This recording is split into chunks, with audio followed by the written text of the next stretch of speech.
today let's look at a concept that I call to censor reality, and I often use it in conjunction with the phrase that I use for other things, but basically that necessary invalid, like social contrivance or undue emphasis or various things. The fact that that's necessary makes the process invalid because it's sort of arbitrary. So this applies to like social contrivance, for example, or a lot of things like emotion. It's like, oh, you just can't overthink it, or oh, just don't think too much, or oh, that's your fault for being thinking too much, or being analytical, or whatever, right? That's your fault. It's like an emperor has no clothes fallacy, right? You have to attack the observer, shoot the messenger. So, right, it's sort of like the fact that you need this exact framing for something shows you that it's not valid, and by that basis, anything could be valid because, oh, you know, like religion is like that, or belief systems like, oh, it's true, it's absolute, but you just can't question it, or you have to kind of, you know, suspend your critical thinking and bypass it, you know, kind of like the fallacy of creation, that, oh, everything needs to be created, so therefore the answer is God, but then God is exempt from the same need to be created, so, right, it doesn't really answer anything with that premise. So you understand that, again, it's like sort of a built-in fallacy of a thought process or lifestyle or contrivance state, that you have to do certain things to make it valid. So it's not valid on its own. It doesn't mean it can't be functional or useful or you can't do it. It just means it's not absolute and exclusionary to everything else the way that it would be treated, like, you know, this empirical basis to outwardly insist upon other people. But that's kind of a key phrase that I use, which is like, right, everything is arbitrary. It could be anything, kind of historically, like, oh, you know, people were sure of themselves in the Roman times when they fell to bread and circuses, and people were sure that the earth was flat, or that the sun revolved around the earth, and like, people were sure of a lot of things in history, that you should doubt yourself and your credibility, you should doubt, you know, your senses being easily manipulated, you should doubt a collective mass of people being sure of something, or we can use that in an anecdotal basis today, like, oh, Taylor Swift might be more popular than somebody else. That doesn't mean she's the best, right? Just because something appeals to the most number of people or controls the most number of people, right, in society, that doesn't mean it's the best thing objectively by any standard. It just means it's effective, right? So it's a situation where if you take the net sum credibility of human beings throughout history, especially from a supposed moral basis, you would say, well, throughout the majority of history, people haven't done things that we would vouch for. We would condemn most of it. Oh, that was brutal, that was savage, and we want to act all superior just because we have better technology and relative comforts. But you know what I mean? Like, people would not be very credible by your own standard, right? You'd be condemning practically everything that they do. You know, they did brutal things throughout history. They killed each other constantly. Most governments have been tyrannical and exploitative, and a lot of lies and, you know, manipulation. So you wouldn't take it very seriously if that would be what you're doing. And yet somehow in the present time, people always take it seriously. You never see it when it's happening to you, like, oh, things are the way they are because that's the way they're meant to be, is kind of the fallacy that I always say there. So here's one thing, is the fact that, before I get to the core point of the censoring of reality, but it's the whole idea that a specific framing is needed for contrivance or a belief system to be valued. The problem with that is the fact that, again, if it requires some special prerequisite, hey, how's it going? If it requires some special prerequisite, it means that, right, you're kind of built into that and say, well, under this exact circumstance, you can't question it, you have to, you know, like all these rules of assessment, right? Oh, you can't just assess it objectively and it should hold up to that if it's absolute or really worthwhile. No, you have to kind of, you can't question it, you have to do it in a certain way, you have to kind of couch what you say about it. Right, that shouldn't be necessary, especially with something that claims to be absolute, like religion or belief systems. But hey, Tannic, how's it going? Right, so that's one angle of it. The other angle is the fact that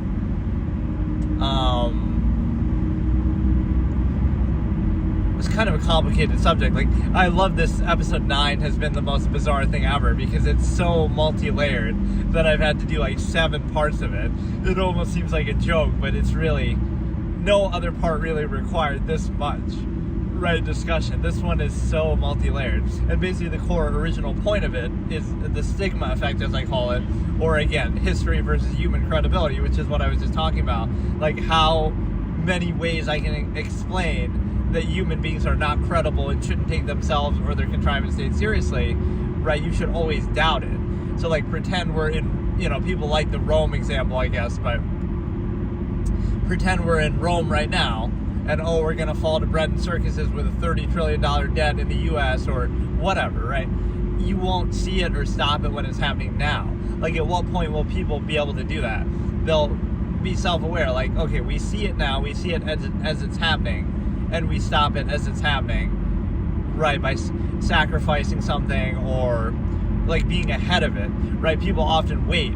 We ignore a potential problem. We ignore it, we push it to the side until it reaches a boiling point, until we can't ignore it anymore, but then it's, we can't ignore it because it's reached a phase where it's gonna, show its ugly head because we have no choice but to be faced with it, right, when it reaches some extreme level and it's too late then to do anything about it.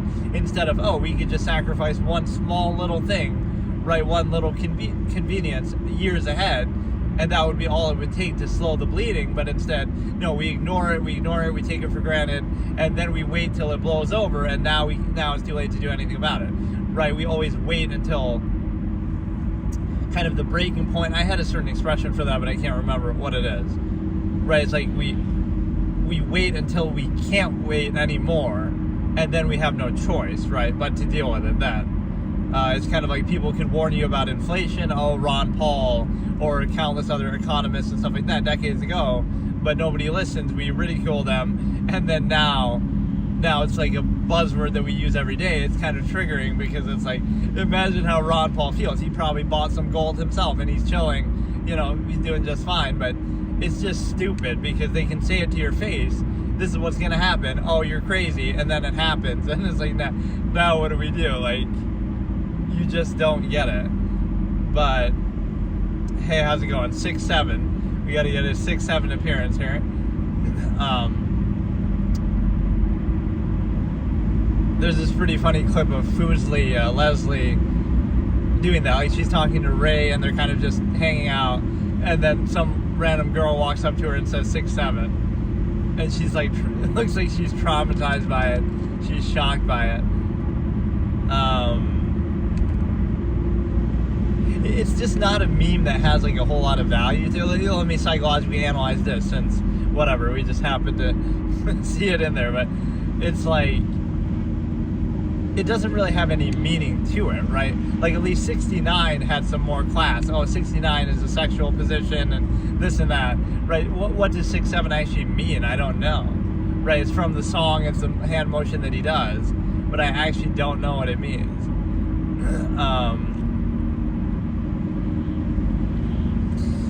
But no, it's a situation where, again, if you need like the special framing and like, look through the telescope is the expression that comes to mind, right? Where it's like, you should be willing to consider all angles. I read the Bible when I was younger. Why? Because I was religious? No, because I wasn't. Or I, was open-minded. So it's like, I'd be willing to read that and consider that, and I'm not going to dismiss it until I do consider that, right? So that's the objectivity, or, vice versa. You should be willing to consider it.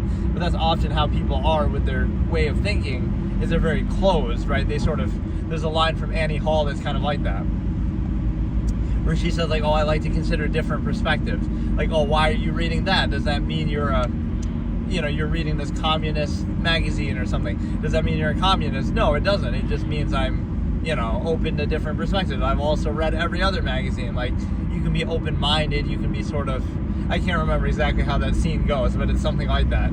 She's reading something and then he tries to label her, and then she says, oh no, I like to consider different perspectives.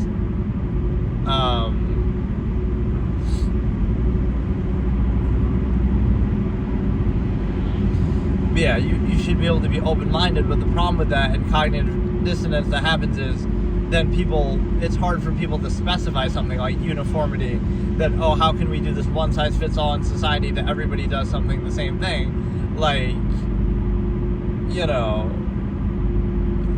it'd be hard to decide or settle on one thing. So the way that that's reached is not, you know, is through some empirical basis that bypasses critical thinking. There's nothing that would be like, oh, people agree upon something and then come to this one conclusion of society, like this is what we're going to do uniformly for everybody. It wouldn't happen like that. There'd be a lot more variables. So you're sort of just forced into it, and then you say, like, anybody who questions it or is different is defined by that, instead of holding accountable, why are we doing this exact thing, and limiting everything else in existence. Right, we're kind of, it's a false absolute, false inherent contrivance response, and then we ask, you know, it's sort of backwards. We don't hold it accountable. We're restricting everything that you could possibly do as an inherent human being, you know, the human variable. We're restricting everything you can possibly do. So you better hold that accountable. There better be a good reason, which there often isn't. Some sort of functional basis, etc. But instead of holding that accountable, we hold the individual accountable to it. Like, oh no, you need a permission to do anything, or you need a reason to not do this thing as part of a contrivance. Like, so you're being held accountable to it rather than it being held accountable to you. It's kind of like the way the power structures work in general, in terms of, right, like it goes from where you would think we need a reason to, like, we need a reason to be restrained, we better have a good reason to do that. Like, if somebody in a position of power, we elect somebody and then we should hold them accountable, like, okay, or just power in general, government in general, we'd say, we'll hold you accountable every part of it. Like, you know, there's got to be a good reason why you have that power, and as soon as there isn't, then we don't need you anymore. That kind of mentality, instead of the opposite, where we suck up to it, or we kind of act like, you know, might is right, is sort of the thing where,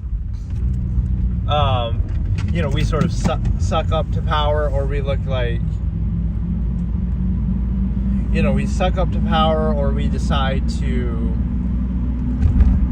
know, kind of glorify it, and we're held accountable to it. Like, oh, we have to appease power or acquiesce to it. Not that it has to serve an actual purpose and justify itself for existing. So this goes to one of my other expressions, like, there are no rights, only restrictions, that, like, you know, this kind of backwards framing that is used and is pretty effective on people. It's kind of goes like, you know, you, from your inherent state as a human being, everything you could possibly do, right, is limited and inhibited, and then you need permission or some sort of, you know, you have to almost justify what you're doing. Like, you know, you have to, like, people say this with gun rights or something else, you have to justify why you're doing something. Why do you need this? Why do you have to do it? Why do you want to do it? You need society's permission or some permit or all these kind of things, instead of the opposite. Not that you need a reason to do something that you're inherently capable of doing. It's that society would need a reason to inhibit you from doing something, right? So whatever you can't do, you better have a good reason, which often is overextended in the modern day. There's a lot of things that are inhibited that don't have a good reason behind them or anything. But, right, so you would understand that, right, you as an individual somehow have to justify anything or everything you do, right, rather than it has to be justified and held accountable why you're being restricted, why you're being inhibited from doing anything at all, right, when you're capable of doing it inherently. So that's kind of the Malcolm X quote, if they can give it to you, they can take it away. So it's like, oh, there are no rights then. This would be the absolutist way of saying it. There are no rights, you have no rights, because you are an inherent human being who can do whatever you're capable of doing. Whatever you're physically capable of doing, right, you can do. That's it. And then you need a good reason to restrict that ability, right? So people bring up basic things like, oh, hurting other people. That's understandable, right? But it doesn't matter, because that's not the extent of what we see. You know, being restricted is so much more broad than that. And then from here we have the ability to consider that, getting back to the actual expression here, these are all like related topics, but again, like the emperor has no clothes fallacy, the idea that, you know, you have to look at it a certain way to understand, like, oh, you just don't get it, not that there's nothing to get, or, you know, whether it be some belief system or empirical contrivance state, you would say, oh, somebody just doesn't get it, or it's their fault, you shoot the messenger, they're just dumb, or they're just label them somehow, discredit them. Not that the contrivance state isn't absolute or universally validated. And so this brings me back to my outward insistence concept, the fact that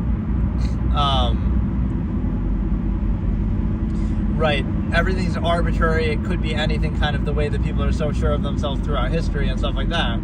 So everything is subjective, you can't assume somebody's measure or intent, right? So there's no basis or credibility to outwardly insist and tell other people what to do, because again, it's a subjective, not credible, not absolute basis. And so and again, you're assuming their intent. What if they have some other priority and some other measure, right? It's subjective. There is no empirical basis. That's why God is sometimes posed like to try to, oh, it's not just one subjective person versus another, or a number of people. It's, you know, it's God saying it, so now you can't question it. So,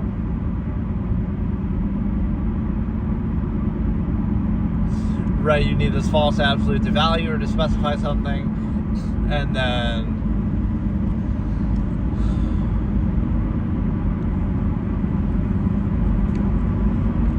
you know, getting back to the main concept here, though, is the fact that, again, you shouldn't need those sort of framings to value something. So again, you would need to, oh, you can only look at it a certain way, or you can't think about it, or you have to suspend critical thinking, right? You can apply this to like emotion and social interaction, like, oh, if you're too self-aware of the process, then that's somehow cringe, or that's somehow, you know, like it's negative to be aware of the same exact process. So we kind of glorify those, or, you know, a way that you kind of distract and bypass and overcompensate, right? But it's negative the fact that you would have to, or that sort of self-defeating. You shouldn't need to do that. You should be able to let reality speak for itself, and then if it's a sound process, right, that should be enough. But, right, the fact that you need undue emphasis, so that's kind of the same point that I was saying before, right, that necessary and valid. The fact that you need undue emphasis shows you something is lacking and deficient with that. And then it also shows you that, again, I'll give you some examples of what it means to censor reality exactly. The way that I'm saying here is that in order to value your spouse or your girlfriend or your wife or your husband or whatever, right, in order to value that, what do you have to do? What part of reality do you have to censor to acquiesce to the contrivance state, and how it is beholden within the stimuli acme? How do you do that? You would have to do a few things that I mock and ridicule in the past, right? Like, oh, it's love and it's meant to be and it's your soulmate, right, your partner. But what does it require you to censor? Oh, you can't be friends with anybody of the same gender because you might be attracted to them. So you have to censor out of your life 4 billion people potentially.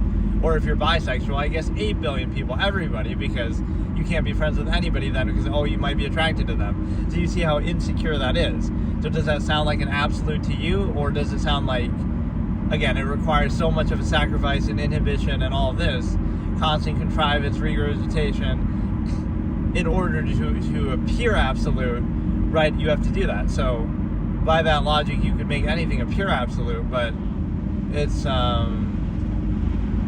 right, you shouldn't need to do that. Right, that, oh, you can't be friends with anybody of the same gender for fear that you might be attracted. Why would you be so insecure if it is absolute? And then the other point is the fact that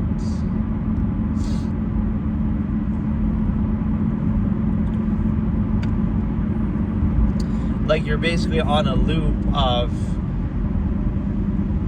trying to reinforce something that is supposedly absolute, and then anytime it's not, you just kind of blame something else, especially kind of the observer or the person, right, not beholden to that same contrivance state the same way. So what you do here is you understand that, again, you can't be friends with anybody of the same gender because, oh no, you might be attracted to them. That's all it would take. So it shows you how not absolute it is. And then it also shows you this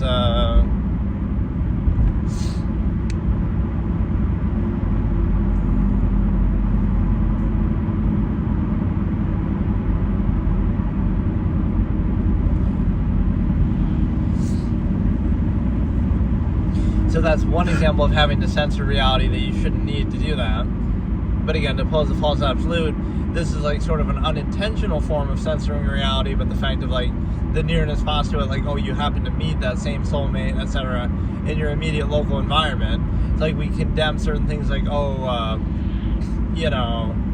we condemn, online dating is desensitize people, but it gives you options of people all around the world, versus, you're just limited to the ones in your local environment. Once again, censoring reality, because, if you had too many options, now you wouldn't just settle for one, or you wouldn't settle for the one that you have in front of you, right? So all these things that would be condemned to say, this, OnlyFans ruined my marriage, or adult film stuff ruined my marriage. But if that's all it took, then maybe there's some deficiency with that. Maybe that shows you it's not absolute, or it's not really what you want. You have the false absolute to value or to specify something, and you take an inherent process and try to specify and limit it that way to like one person or one whatever. And then you also have the realization that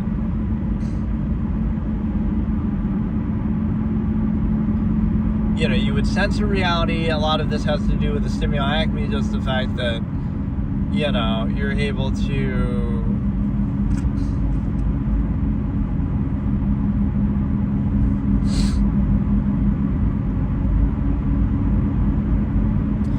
cut people out of your life, so then you can't be friends with girls if you're a straight guy and you have a girlfriend or wife, because no, that's a threat to the false absolute.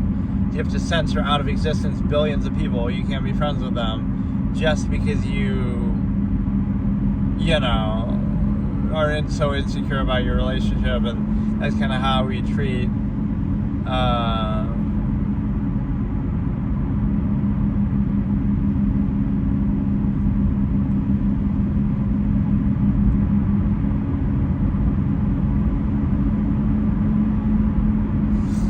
let me think of another example of how to explain that.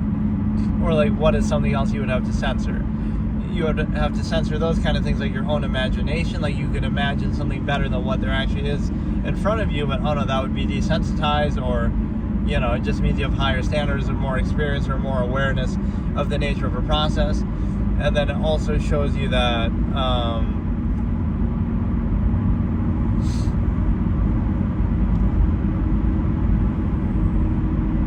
it also shows you the censor reality idea, the fact that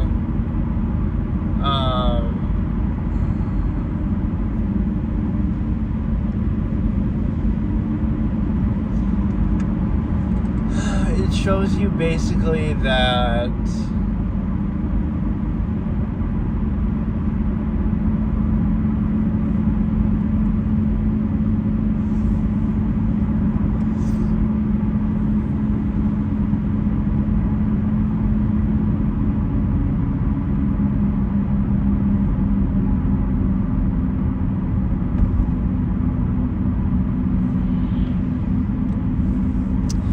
the shadow of my own car is kind of fucking my vision there.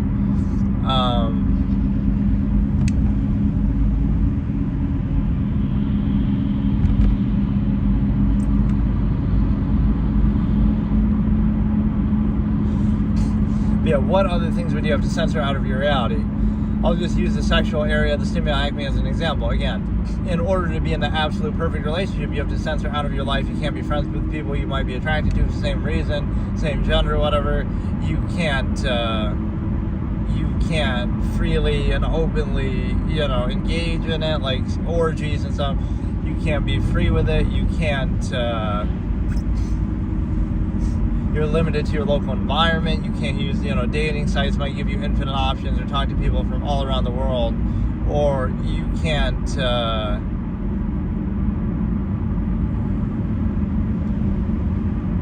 you basically just can't be free of it in a way that kind of insists upon itself. So one of the ways that we do that is the fact that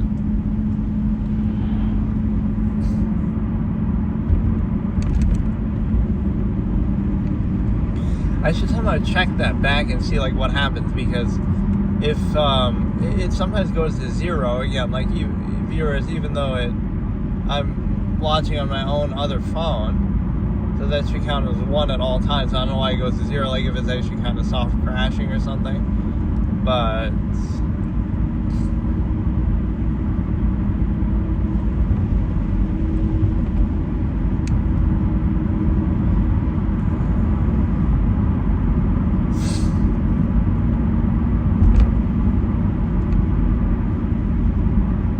what was the other thing I was saying? It's like, again, for the stimuli acme, you have to limit to your local environment. You can't use dating sites. You can't use OnlyFans. You can't use your imagination. You can't use adult film kind of things. So all of those things are necessary to maintain, let's say, the false absolute state within the stimuli acme habits, hedonism. So it's like, you shouldn't need to do that if it is absolute. Right, so that's just what it shows you. It's not really telling you what to do, but it's just observing it in great detail, which most people often don't think about. But that's basically what it means, is the fact that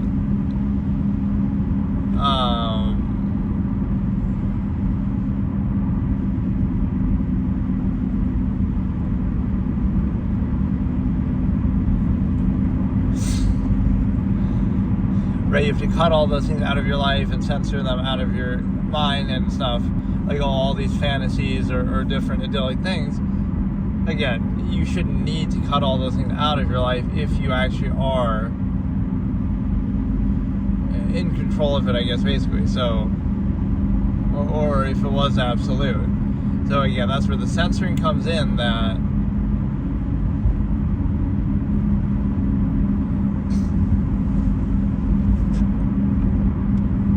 it applies to everything, basically, that like, oh, you can't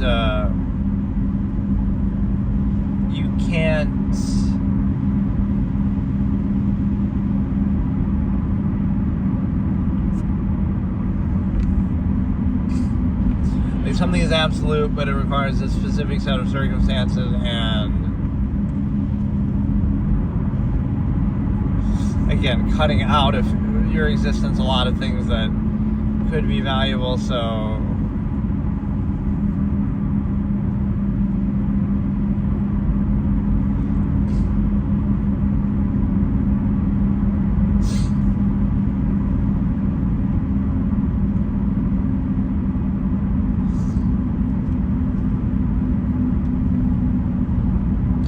what other examples could I give? Like, again, where you have to censor reality, you have to, pretend that, I don't know, things are the way they are because they have to be. So, like, maybe certain parts of history you wouldn't be acutely aware of, or somehow that would be like sort of missing the message and the point of it.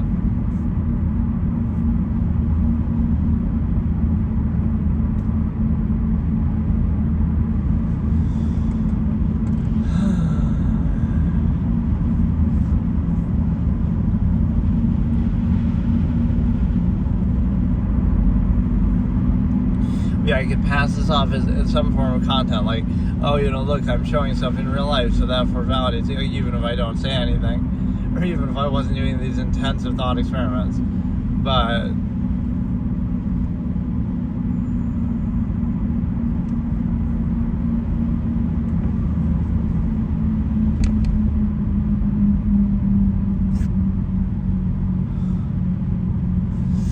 so, again, we look at the stimuli acme, the things you have to censor, being friends with people you might be attracted to, you have to do that. You have to, just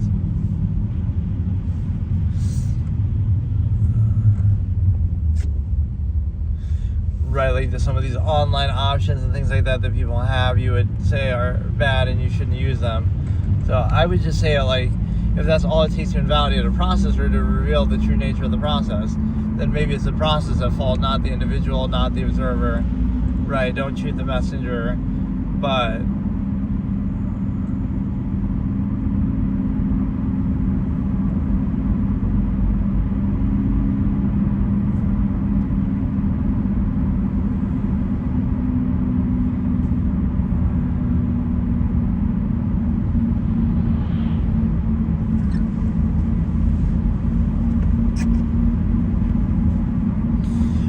you would have to censor reality out of your knowledge of history and inherent man, like how you would actually be in your natural based state. There's some propaganda to do with that, like how we basically define people.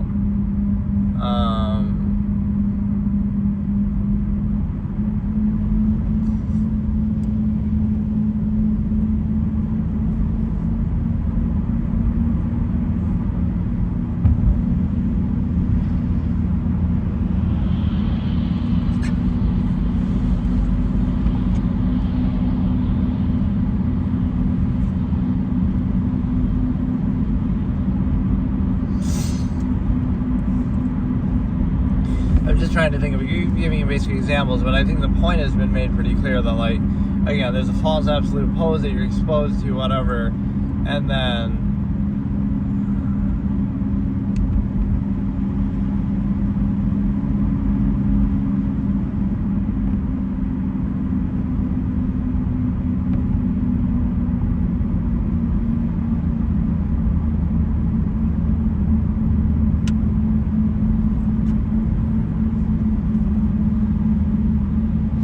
still better than those brain rot channels that, like, oh, I'm gonna sleep until I get a super chat or something. There's so many of those fucking channels that'll be like instill a brain rot in Roblox, I guess, and they kind of just let the music play and stuff. But I don't know.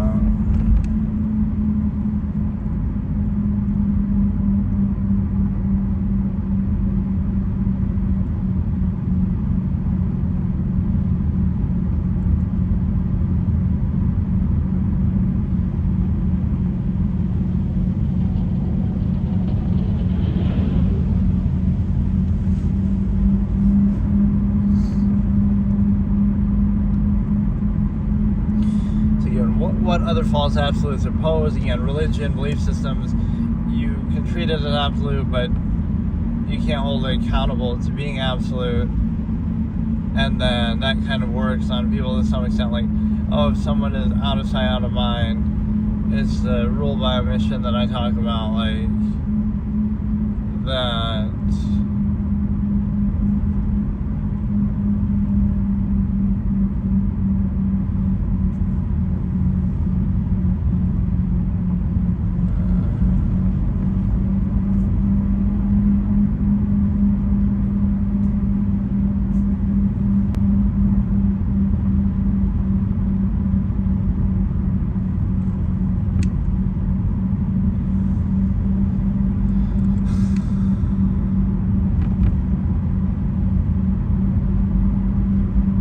I might have to do another part on this a different day. I'm too tired to actually even do anything. But it's like the selective awareness versus like anti-thought and reduction to social contrivance.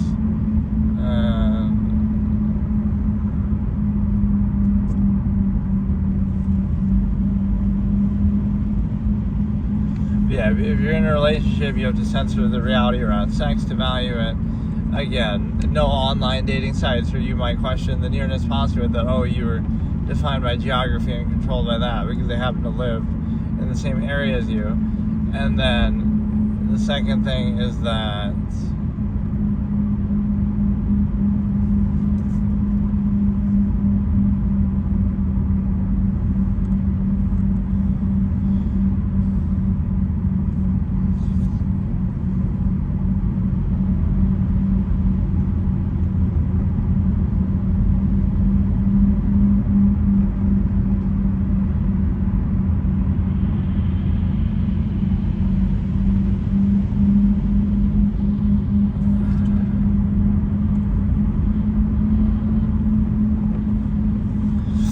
yeah, it's a situation where I feel like I had some better examples, but now I can't remember.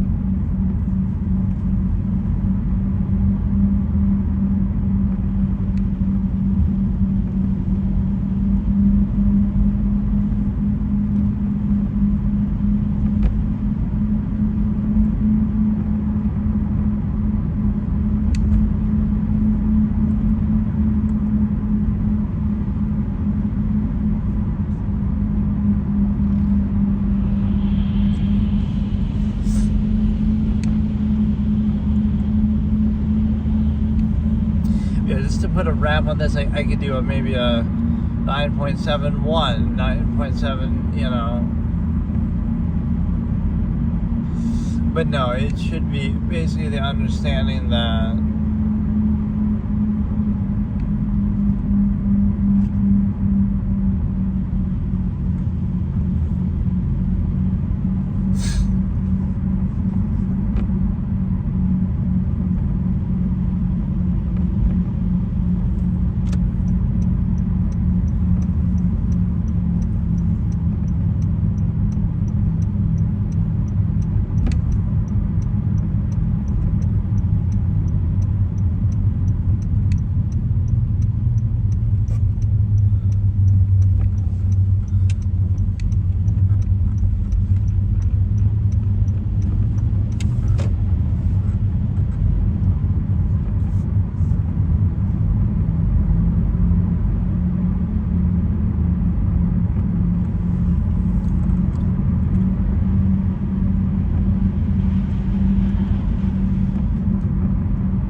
yeah, to put a basic wrap on that is, again, just you have to cut out and censor certain parts of reality just to value the contrivance state that you're in or some specific thing. So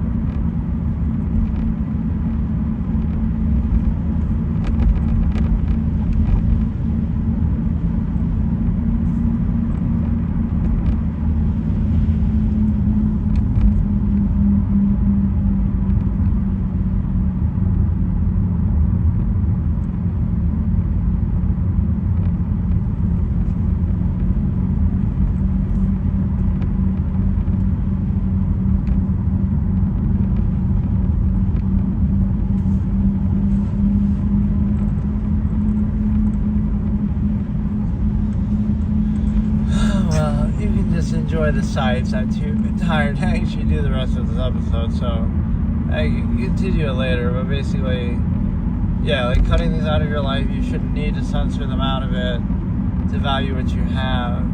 It's maybe like a boomer mentality, like on TV, that if they